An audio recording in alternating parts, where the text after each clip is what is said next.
Good evening, everyone. Welcome to Sober Talk. I am Jeff Graham, and you are not going crazy. Tom is on a much-needed vacation, and I am working out of the on-site locale up in Cincinnati for the night, and possibly for a couple more if I don't get fired after this evening. So good evening and welcome to Sober Talk. You are here because you want to get sober, you need to get sober, or perhaps you're just sober curious.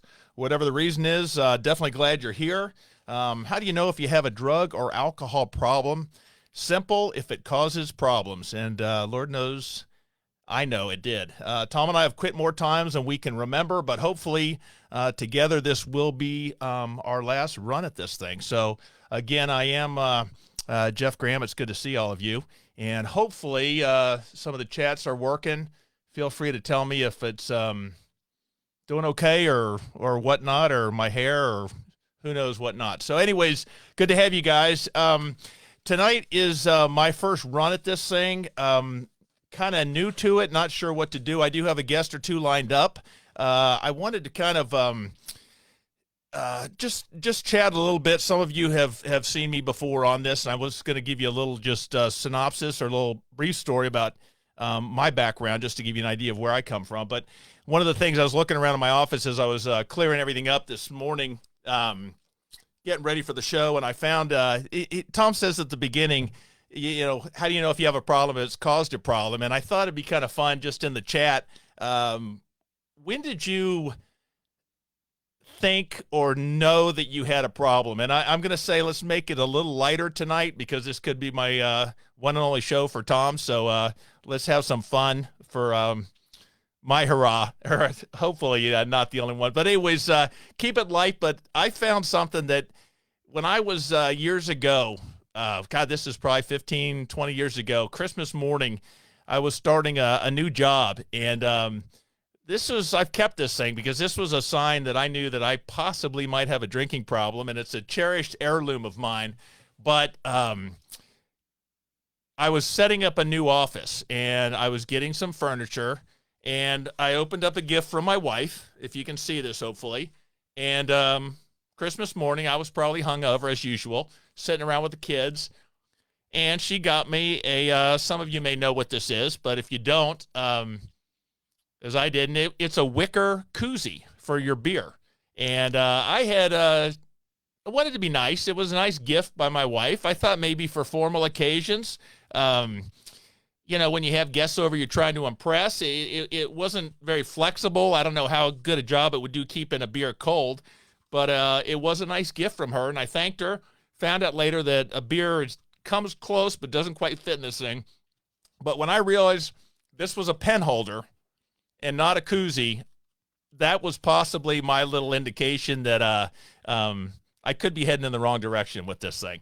So I keep this as one of the many reminders. It's thankfully it's one of those reminders I can laugh about. There's some of the other ones like the dents here and there.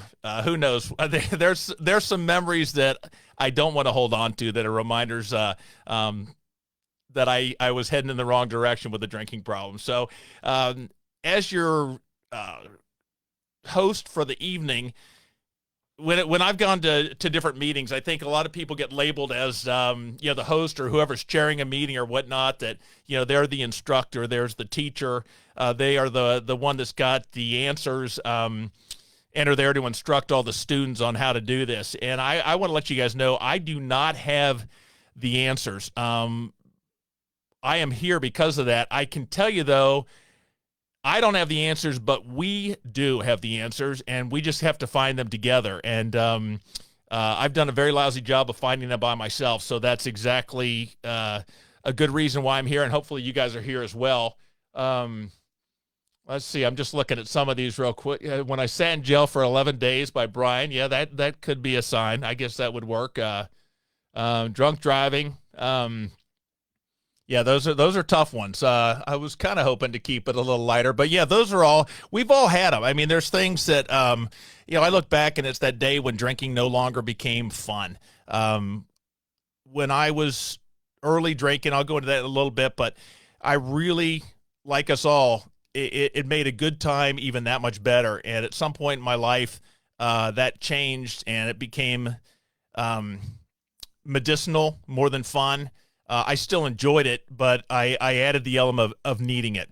And I don't know when that day was, but that's when things started to go in the wrong direction for me. So, anyways, that's why I'm here. Let's see what else wanted to go through. Like I said, I got a couple guests for you. We probably will check in with Tom in a little bit if the phone's not ringing off the hook already here. Or maybe I've been disconnected by now. Who knows? My story real quick. I consider myself the howdy doody of AA or recovery. I did go through the AA program. This is not an AA program or group. We support all paths to recovery. My philosophy is the best path to recovery is the one that works for you. I guess my only advice is be open, just like I have been. I listen to anyone and everything, and I grab the things that are going to help me and let go of the things that are not. So that's kind of where mine is. But again, I did go through AA after rehab, so you'll hear me kind of default to that at all. So I'm 56 right now. Grew up in California. Didn't start drinking until late in high school. Wasn't even the big drinker in high school when I did. It wasn't until I got into college. But I was fortunate enough. You can see some of the memorabilia in the background. I grew up playing football, and I ended up at the University of Cincinnati playing football for the Bearcats back in the late 80s. Met my wife on my recruiting trip, but ended up here in Cincinnati because of that. I remember being in my junior college out in California, learning about Ohio, and I was so thrilled to find out that you could actually leave beer in your trunk without having to put it on ice, and it stayed cold. I thought that was the greatest thing I'd ever heard of. And then the other thing that when I got here, I think when cell phones came out, and I'm showing my age here, but the big thing was, hey,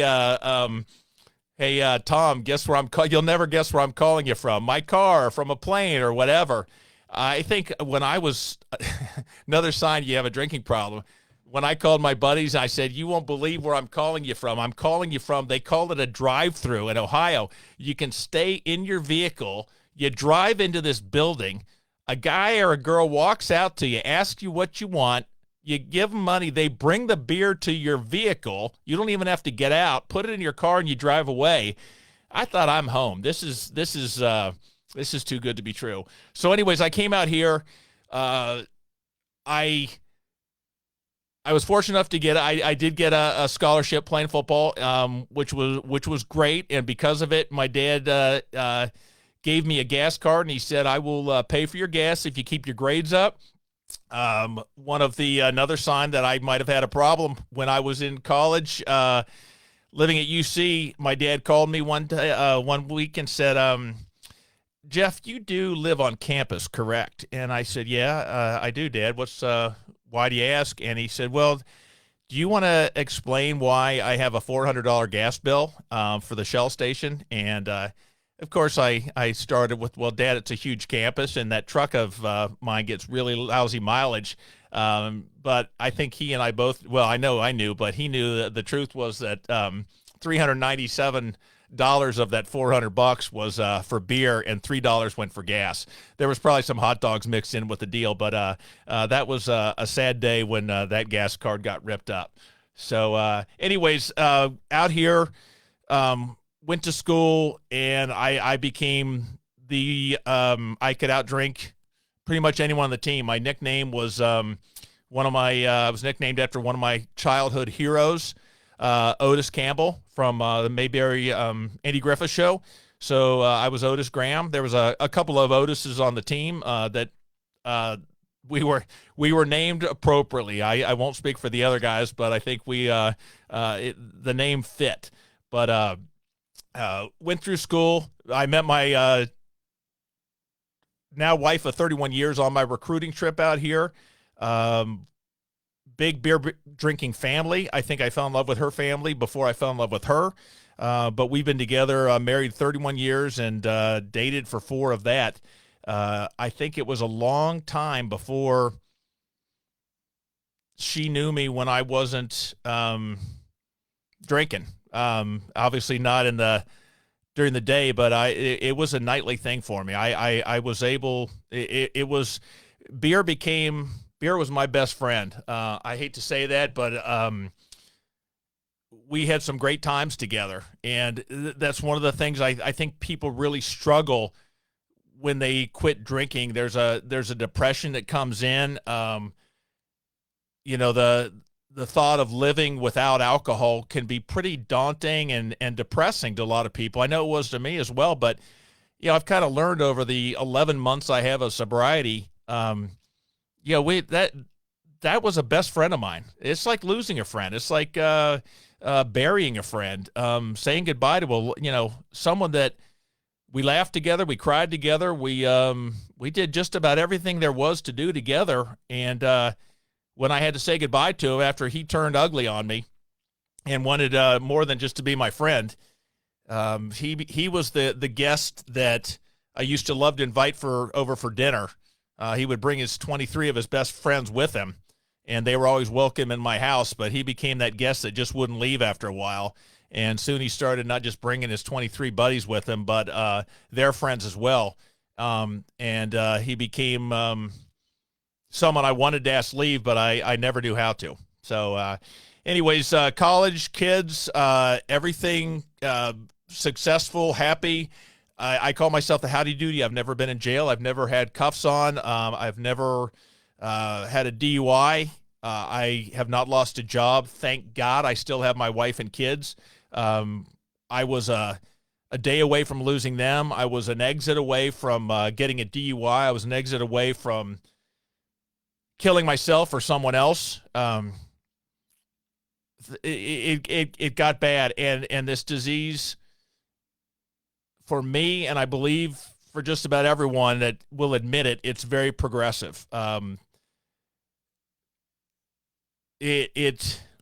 Like I said, it went from being fun to becoming more medicinal. I had some issues with anxiety, and there is no better medicine in the world for anxiety than alcohol. I hate to say it, but it's the best stuff out there, but it also is one of the biggest causes for it.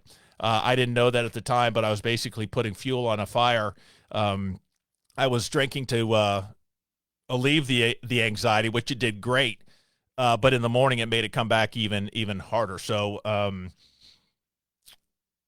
just trying to think, it just became an overpowering. There was a lot of stuff. It affected my job. It affected my ability. It affected mostly my job as a husband and my as a father. I know that one of the examples. You've probably heard me mention this on the show, and Tom likes to laugh about it, but when I first met Tom 18, 19 years ago, we went to an AA meeting down in Louisville. I saw him at a comedy club and got to know him, and I was, I'm not going to lie, I was a Tom Mabe groupie.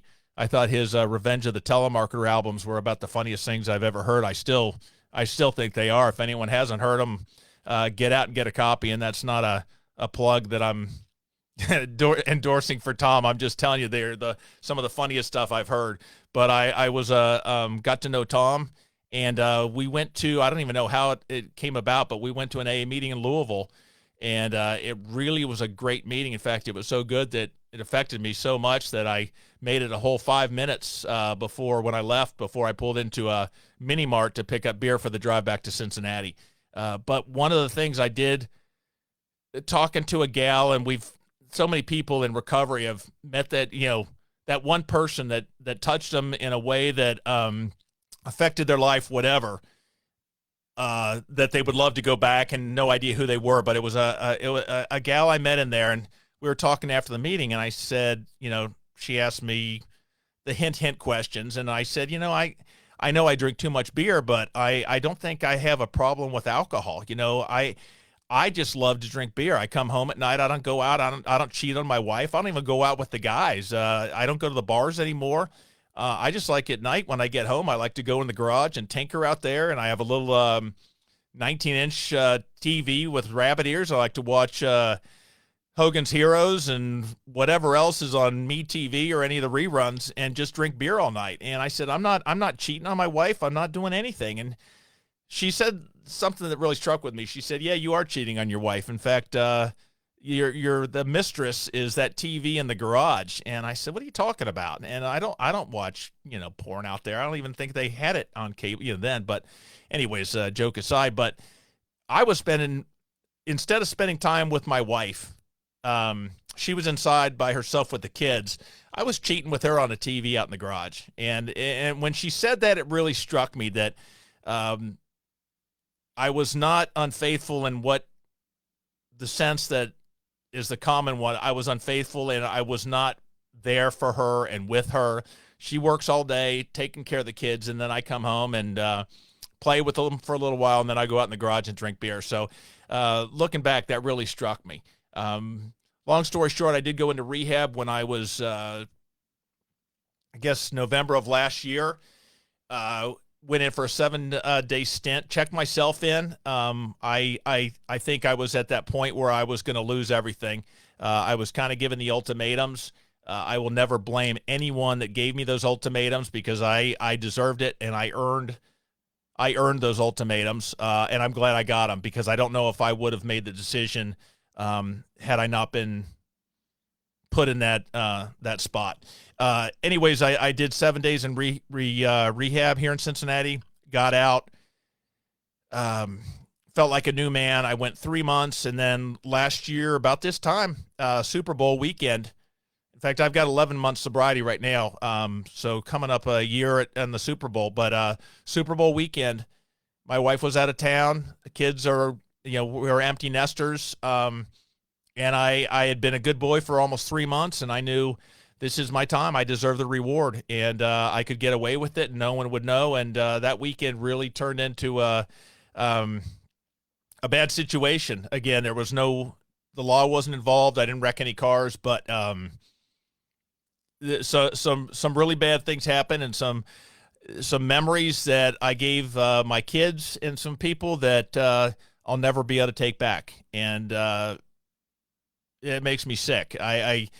They didn't deserve that. One of my daughters, I really wish I could take back what she had to see of her dad, and I can never do that. The only thing I can hope to do is to try to flood her brain with happy memories and good memories and try and cover up that bad one as best I can. So we'll see. But anyway, so I look back just in closing about, my second stint at sobriety. This is a euphemism or an analogy. I don't even know what the word is anymore, but I never wrecked a car, but I'm going to use that thing. When I was in November, I knew I dented my car, and I didn't actually dent the car. Just work with me on the story here, guys. But I dented the car, and I knew that I needed to slow down my driving. I knew that I was driving too fast, too recklessly, and I needed to slow down. And I tried that, and I guess I can equate that to moderation. And then Super Bowl weekend, I totaled the car, and that's when I realized I can't drive anymore. I can't do it. I'm trying to hang with Mario Andretti on the speedway, and I can't do it. I don't have that skill. If I ever had it, I don't have it now. And that's when I waved the white flag.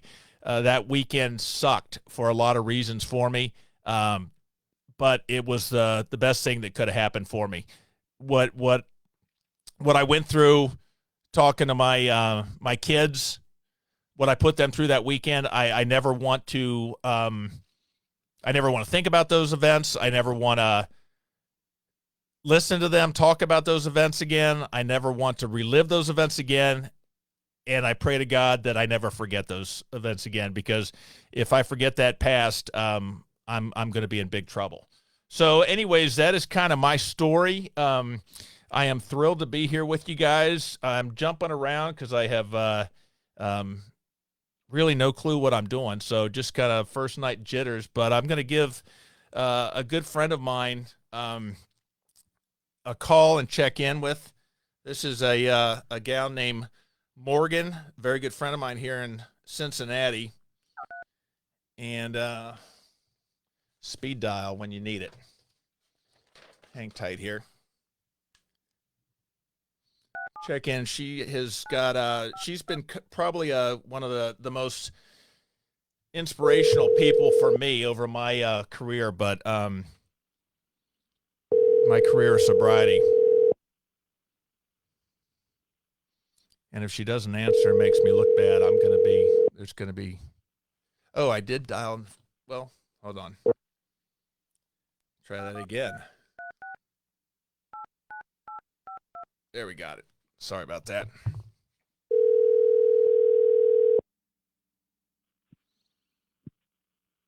I wasn't sure if I should answer to Morgan or not.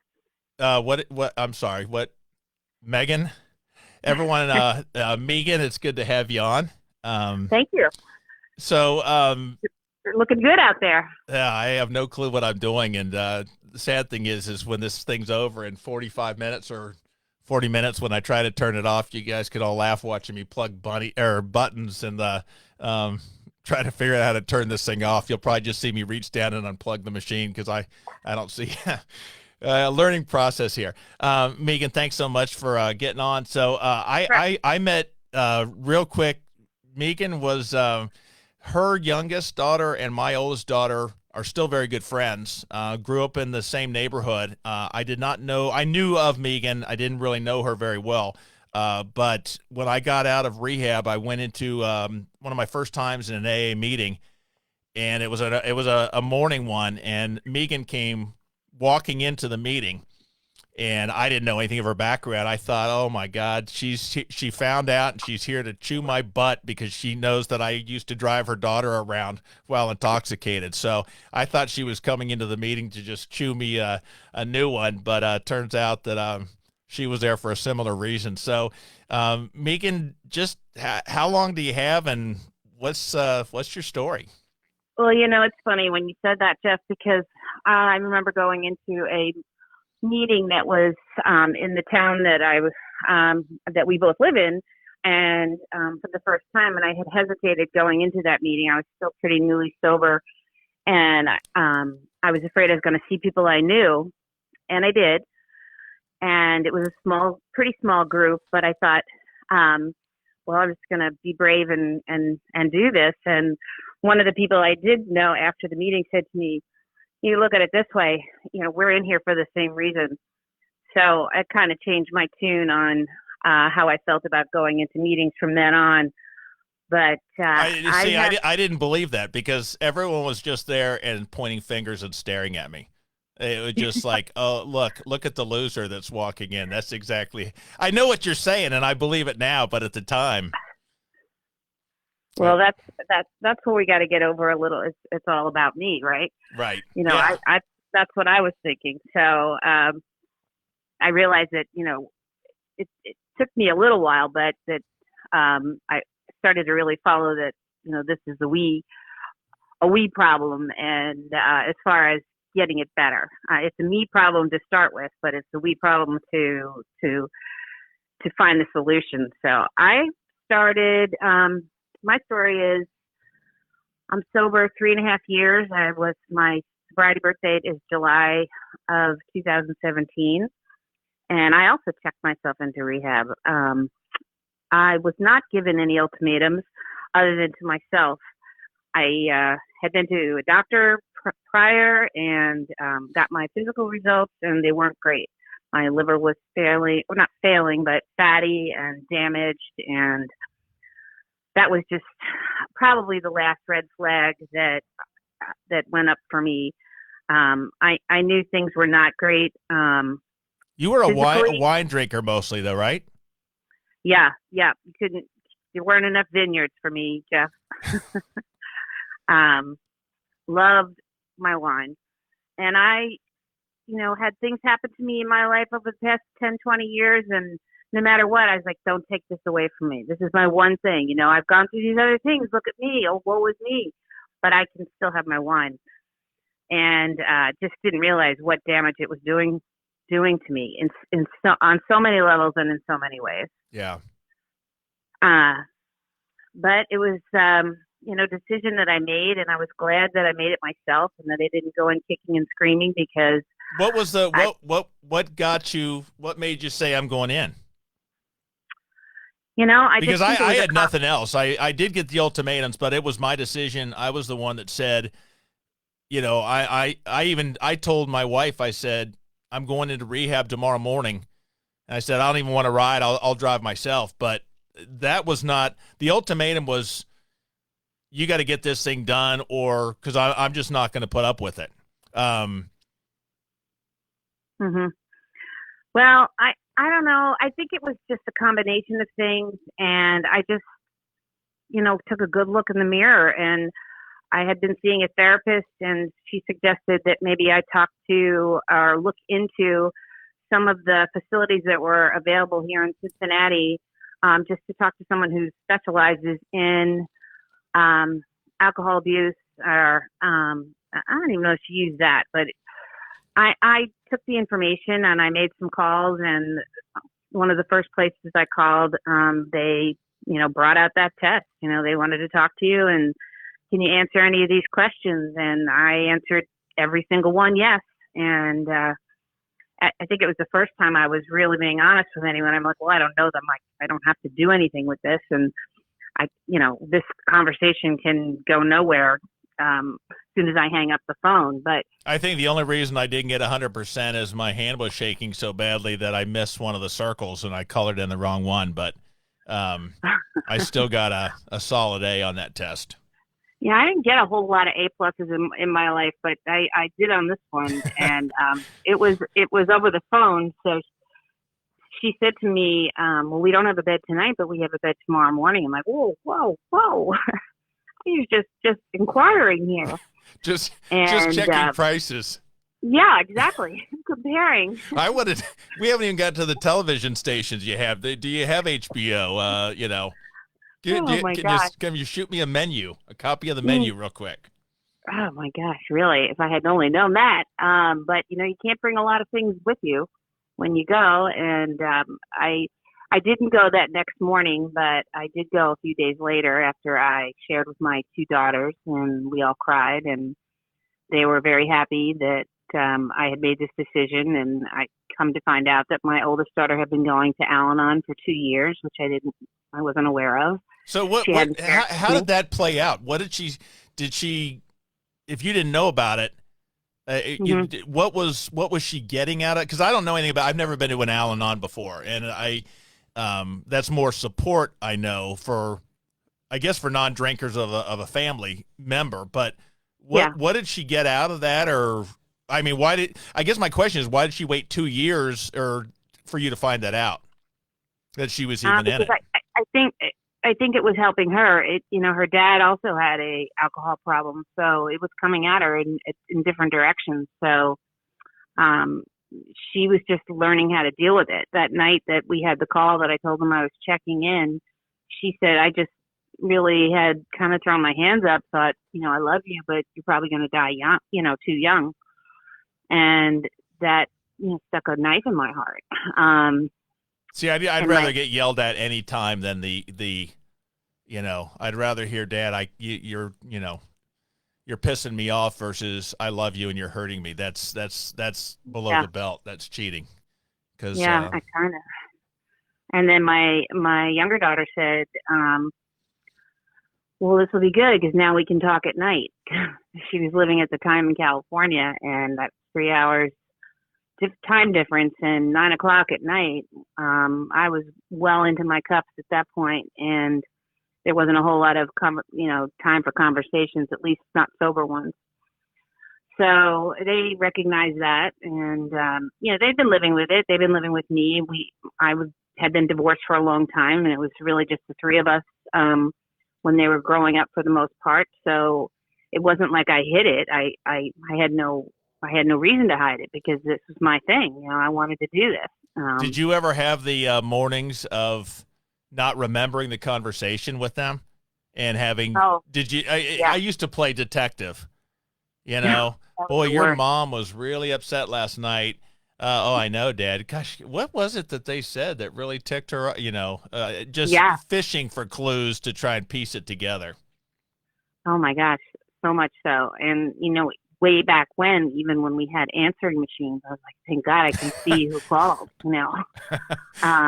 or like the recall on your phone, because that would happen a lot. Like I would talk. A lot of my family's in New York, and we talk when I get home at night, and I would half the time they're like, remember we talked about this? We had this conversation, right? Oh, And I I'm can like, oh feel yeah, I yeah. can feel the pain in that one.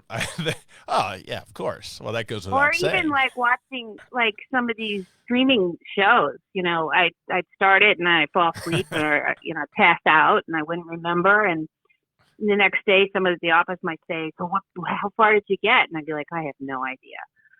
I don't even remember. I don't even remember it starting, to be honest with you. But you can't say that very often. So Megan, I just want to clarify because I'm laughing here, and the only reason I'm laughing at these stories is for myself is because I'm getting they sound better. familiar. I'm well.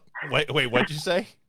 They sound familiar. Yeah. Oh, well, that too. But I guess if I wasn't getting better and fixing these things, I'd be crying over those stories. But Yeah. it's because I'm feeling good about where I'm going with it. So that's the only reason. So I don't want people to think I'm laughing at not being able to remember talking to my kids. That's tragic. But I can Yeah. laugh at them now because I'm a different person. Hmm. So anyways, I'm sorry. Yeah. I don't want people to think that we were some. No, I don't think you're callous at all, Jeff. Thank you. Jazzy Jeff. Yeah. That's With what you look like with the headphones on as the DJ Jazzy Jeff. with Even the wicker koozie, yeah, yeah. which it doesn't fit, by the way. I tried it again. Even like some of the movies that had to do with people who had were affected by alcoholism, or like I think Sandra Bullock, maybe it's 28 Days. I'm not sure because I would never watch any of them because I didn't want to look at myself in any of these situations and feel more depressed. I'm like, no, that's not my kind of movie. No, I don't think that would be for me. And I said that to someone recently, and like, no, it's really good. You should watch it now. So now Yeah. maybe I feel ready. I can watch it. But then on the flip side of that, I'm watching The Queen's Gambit on Netflix right now, and there's a lot of alcohol abuse in it and drug abuse, and not approved by any shakes. I don't think.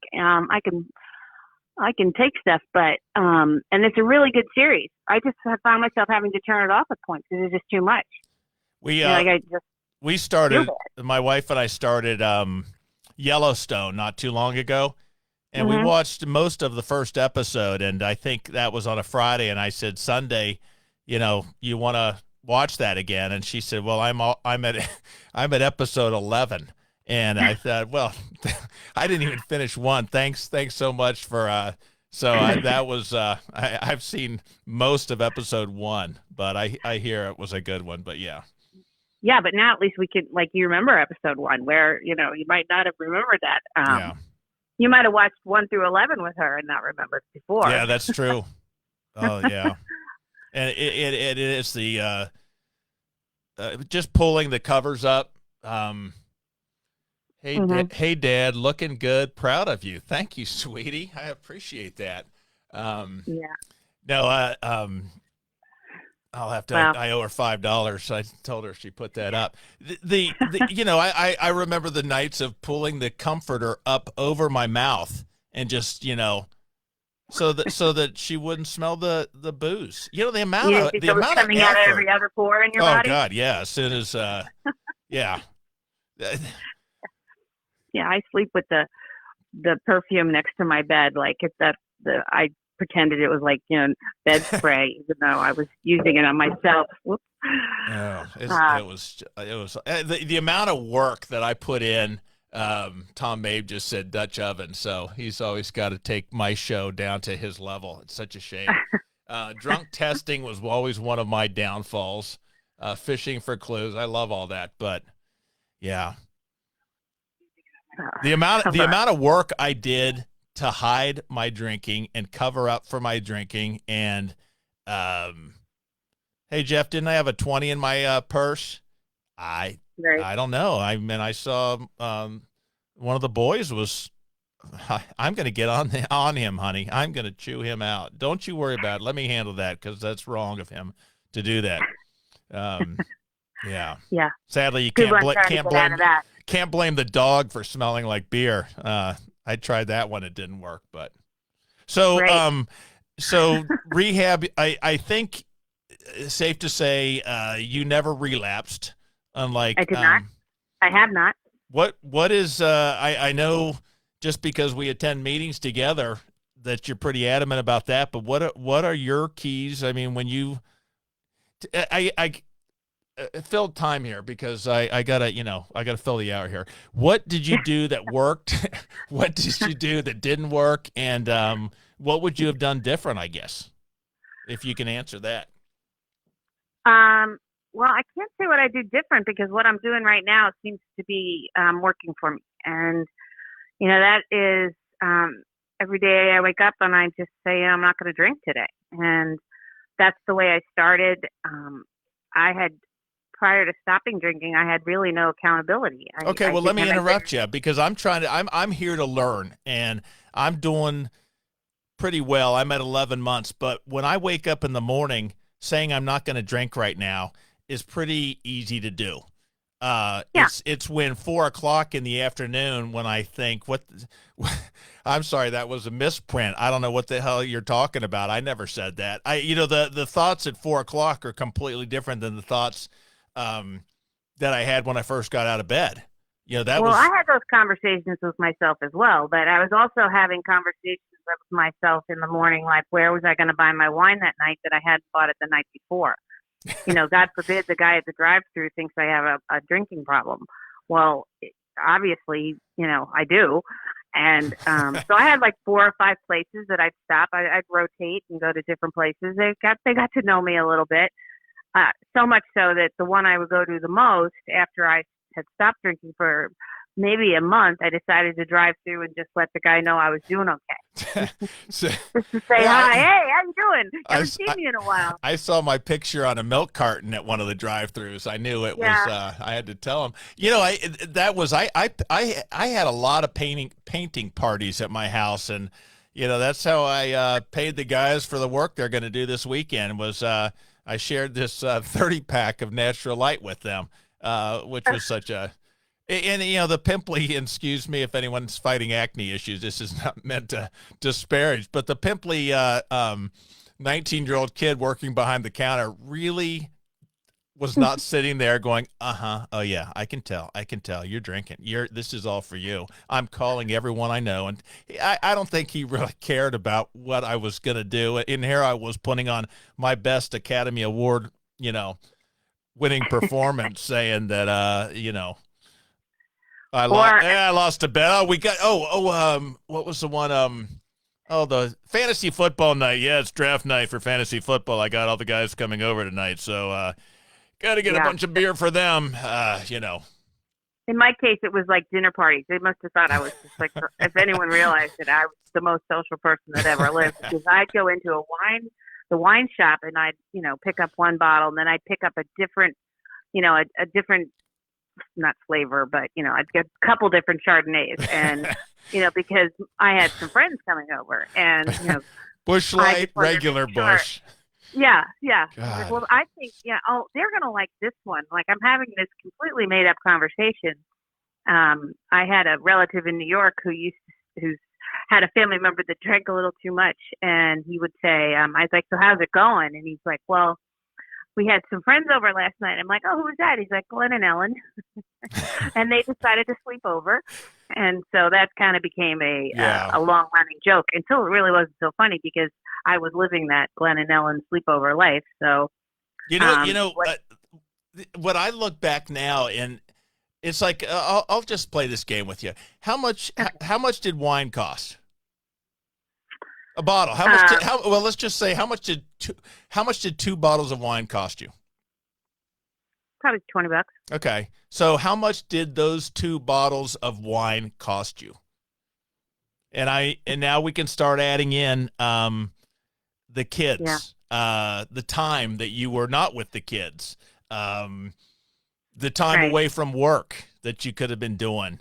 Uh, the I just that list goes on, but and what did the beer cost me as far as put a price on what I did to my, and not to cheat the other kids. They all got an equal share of great. There's Dad. I'm so proud of him right now. But you know what I'm saying is there's a hefty price. I paid a lot for a beer yeah, you did. in strained relationships, um, Right.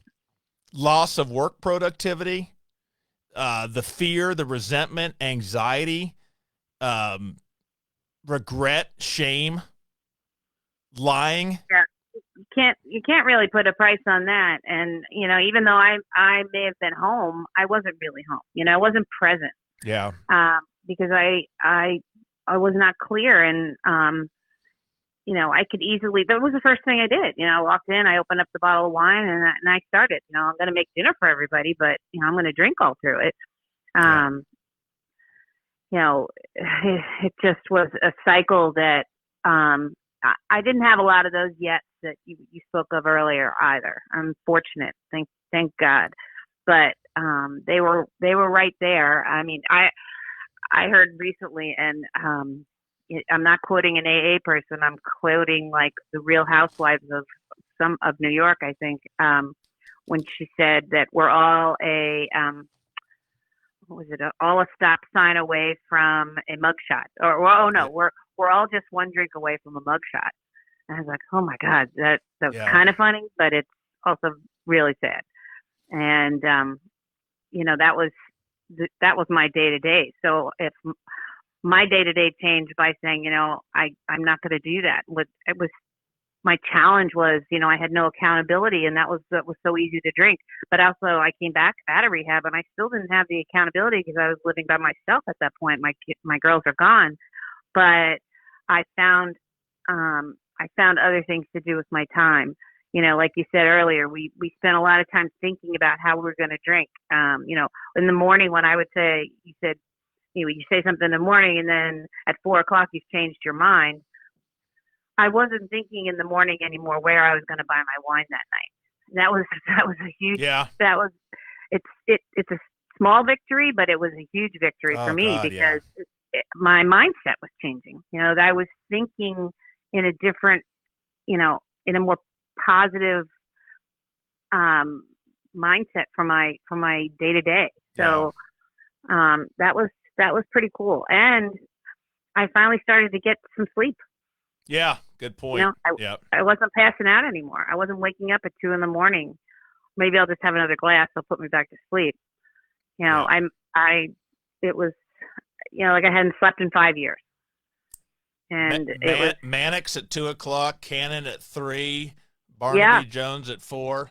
So Ted Watson, I just got a good laugh because he said 8 o'clock, and he must have worked at some of the mini marts, but 8 o'clock telling him, and Ted, I'll just go ahead and do the impersonation. Oh man, that third shift is a long night. I am going to have a couple of these beers when I get home and go right to bed because I'm exhausted. What's the truth, sir? I've been up for 20 minutes. That's the truth. Okay. And they're all for me. All right. So get off my back, you little turd, and leave me alone. But yeah, that's, so that, hey, Megan, Morgan, whatever your name is, I'm gonna let you go, but I have no callers, so you'll probably be getting a call back on another time. okay. But I will. I'll do a little plug for Megan. The 2 words that Megan has given me, because she's kind of been a pseudo sponsor. I really have relied on her with a lot of questions, advice, and whatnot. But she's taught me to have a plan. Is probably because I never had a plan. What are you going to do? How are you going to, are you going to do tonight? Well, I'm going to try not to drink. That's not a plan. I'm going to try to stay sober. That's not a plan. I'm going to try to drive past. What is your plan? And she taught me to get a plan. And the other one that she gave me, and it was just by seeing her smile, but hope. I didn't think you could life without alcohol. Who the hell wants that? That's boring. You can't be funny.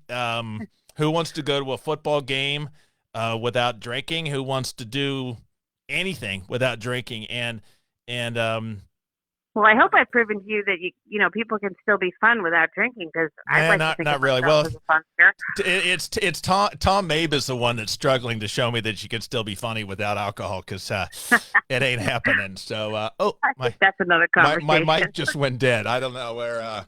So hey, thanks so much, and have a great All evening, right, and Jack. we'll talk soon. Take care. Good luck. All right. All Thanks right, for calling. we'll see ya. See ya. Bye.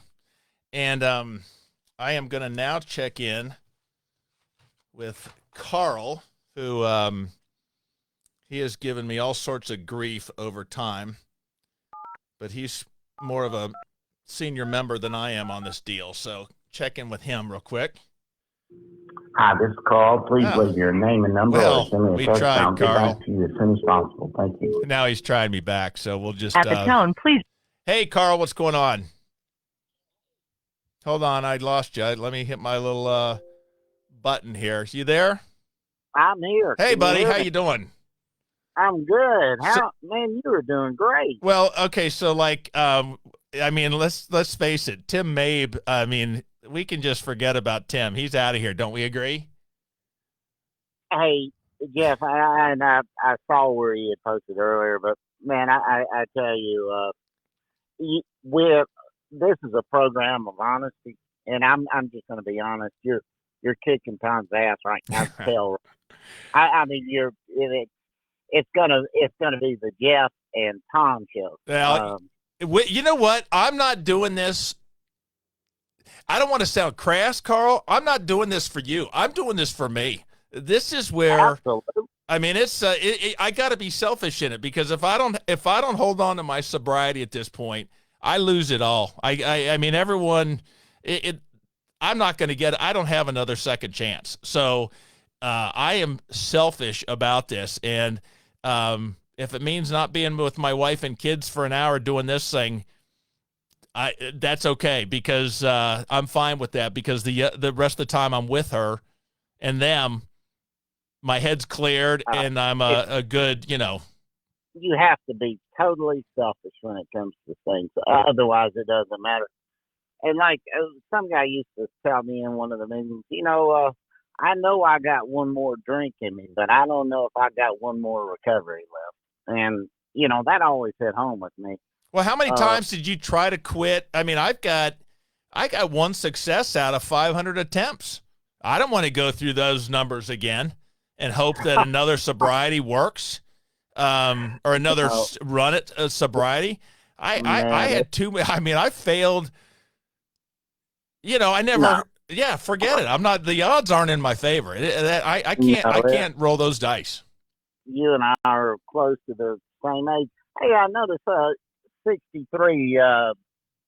Your jersey number was. Were you a guard? Offensive tackle. I was. I was the position where, okay, you're an athlete. You're a running back. You're an athlete, quarterback, receiver. Okay. Oh, you're kind of chubby. We're going to let you play on the line, the offensive line. You're not going to get the ball. You're not going to get to score anything. You're not going to get any girls. You're not going to have really just you and this other chubby kid across from you. You just bump into each other, sweat on each other, roll around, and and you can say that you're part of the team.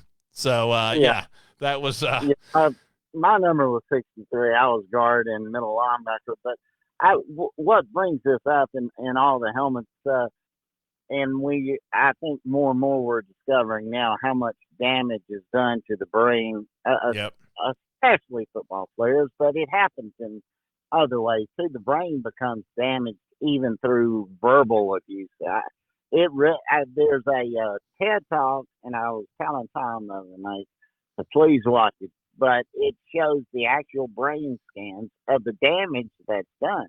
Football players, I mean, so many people, it's not the only excuse for drinking, but drinking is a major factor.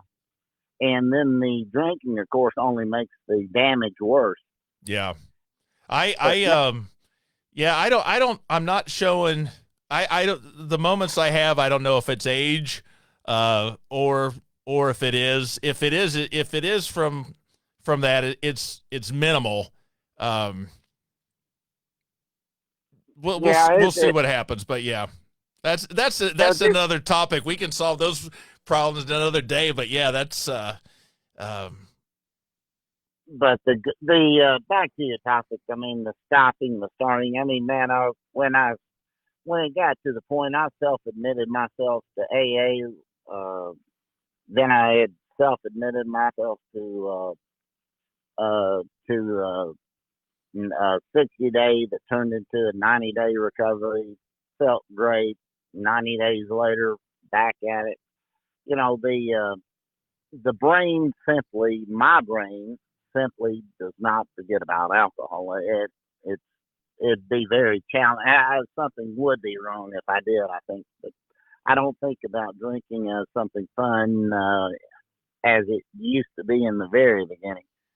When it got down for me, Jeff, at the very end was, Sam, I can't drink and I cannot not drink. I mean, yeah. it was a sick, sick feeling in Oh life yeah. that life was meaningless at that point to Well, me. even the time, the hours of the day when I was not drinking and had no alcohol in my system. I mean, I'm sure there was residual, don't get me wrong, but those hours, I was probably a jerk to a large degree, because all I was thinking about was, when do I get to start? It was, where am I going to get it? How am I going to sneak it into the house? How am I going to, which route am I going to drive home where I'm not going to get, less chance of getting pulled over? I didn't, it's not like I wasn't thinking about, oh, it's 5 o'clock. Whoa, my first thought of beer just came into my head. No, I was, What if we had the time back that we spent on either uh, hiding the alcohol, where we're going to get it? I mean, I used to have to go to different stores. I was a yep. beer drinker only too, and so I didn't want to go to the same store every day. And then when you have to start showing up at a store at 7 o'clock in the morning or 8 o'clock, Yep. because I would not buy any that night, saying tonight's the last night I drink. And Yeah, the next morning, and then that panic when that evening hits, and you think, "Good God, what was I thinking? How the hell am I going to get it now?"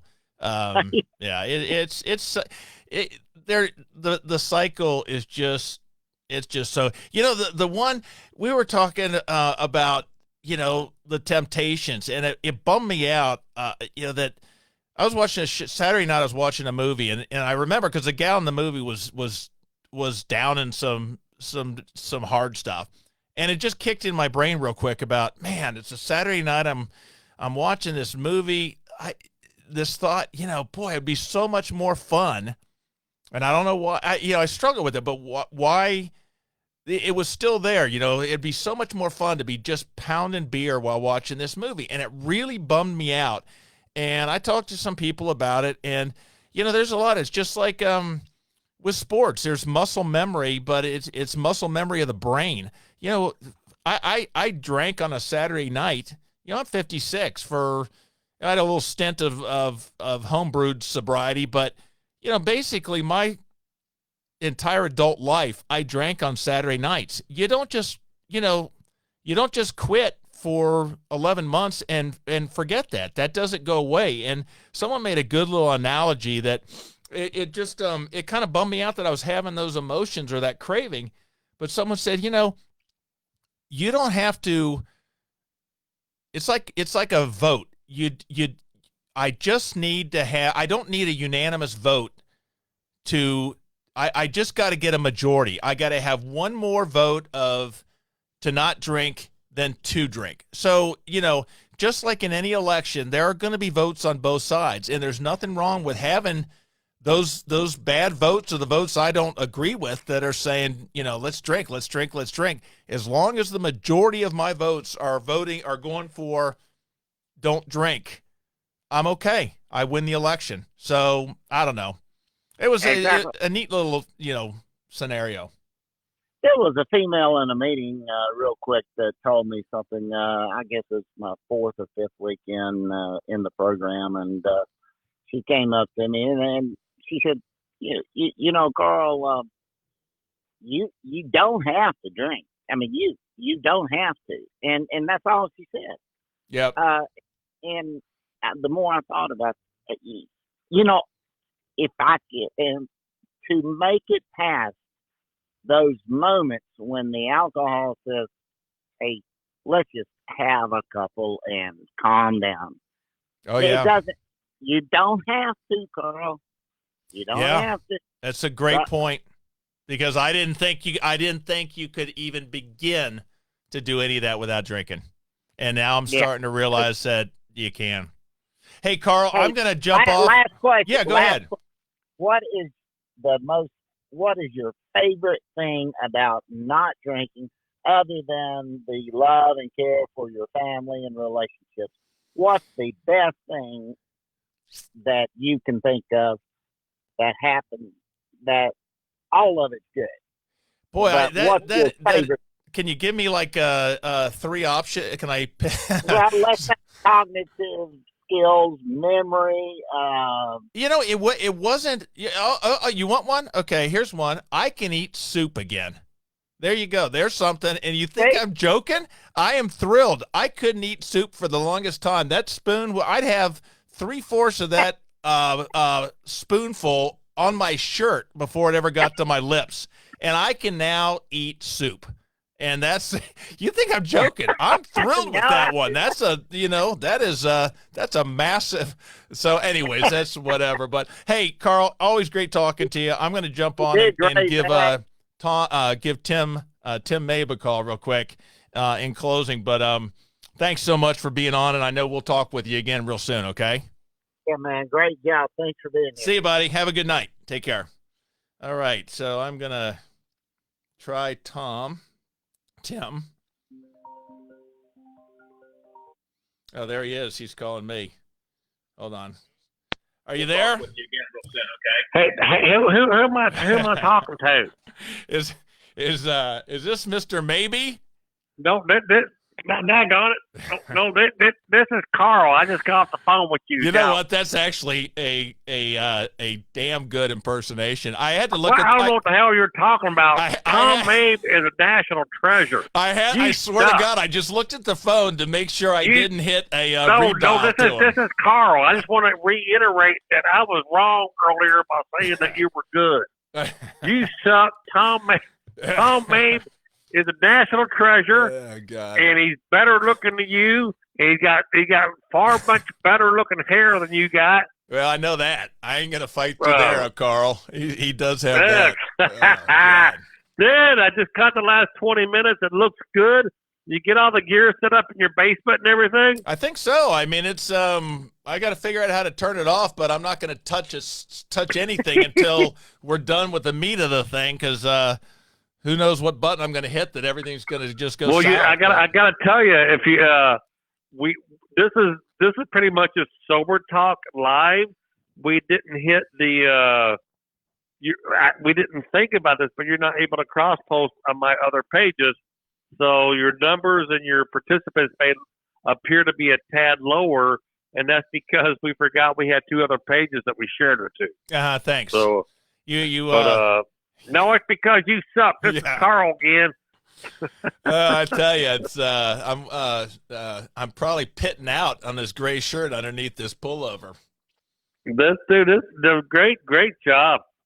Great job. You know what? I like Megan. I like Megan's story. I like Megan. I like the stories. It's just wow. And pretending to. Oh God, it rang so true. Going to the different stores to buy beer, and when you said, "Oh, I just got off 3rd shift. I'm just going to go home. I want to have these 2 big tall boys." You got to yawn. You got to. Oh man, that was brutal. 3rd shift is killing me. That and I do that. I do that 2 blocks from my house where they know me. They're like, "Dude, come on, you're that prank guy. We know you're not going home. You're an alcoholic." And oh, geez. Wow. But good job, man. You know, real quick, Tom, I'm going to have some other time when we have Megan on, but she had a gal call her and left a message saying she needed to talk to her. And, you know, in AA, you have people call you to be their sponsor and whatnot. And, Right, and she's right. AA, obviously. But this gal called like twice. I need to talk to you. I need to talk to you. And Megan left messages with her and didn't hear back from her, and then heard again, I really got to talk to you. And then they finally hooked up, and Megan said, she said she had the book ready, and it was her first time because she'd never been a sponsor before. And she said, hey, what's going on? And the gal said, look, I need your crab rouladen recipe. I've got people coming over tonight. And it had and she was ready to save the world, and it was for a need for a recipe of something. So I need Tom Mabe's email. I'm his biggest fan. Hey, I put in a plug for your stuff, but that's no, no joke. I heard that. Thank you. I appreciate that. I still have them. I appreciate that. Good job. I'm going to bed, man. I'm so tired. I'm so glad that you could do this a couple nights a week. I can find out. It's awesome. I'll probably talk to you a little bit. Hey, thanks, Tom, and I don't know which. Thanks, buddy. Hey, everyone, have a great night, and hopefully, if Tom lets me, I'll be back in next Tuesday. But thanks for everyone that chatted in. I'm still learning how to do all this stuff, but you guys have a great night. Take care.